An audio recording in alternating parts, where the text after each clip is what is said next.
Fees and charges are a key consideration when choosing a fund to invest in. Research by Morningstar has shown that cost is the single most important predictor of a fund's future returns.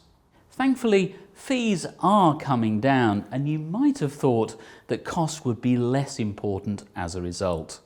But the data shows quite the opposite. Ptak is Morningstar's Global Director of Manager Research.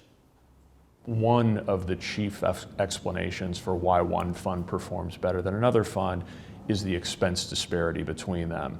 And so if we can posit the argument that in the past there was a wider range of expenses, then it stood to reason that cost played a significant role in performance differences between funds. It's one of the reasons why cost works as well as a predictor as it's done.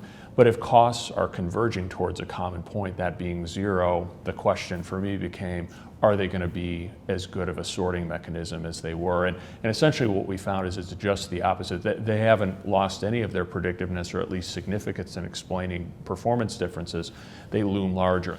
So why should it be that despite falling fund fees, cost is even more important than it was?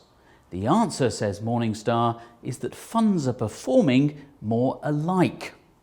The pre-fee performance difference between funds in a given category of a given style has actually narrowed. And so what that means, and it's narrowed more quickly than the expense disparities have narrowed. So essentially what it means is that cost differences are looming even larger right now than they had even in the past. So it's even more critical than it was that you work out exactly how much you're paying to invest. And remember, some costs are hidden, or at least very hard to find.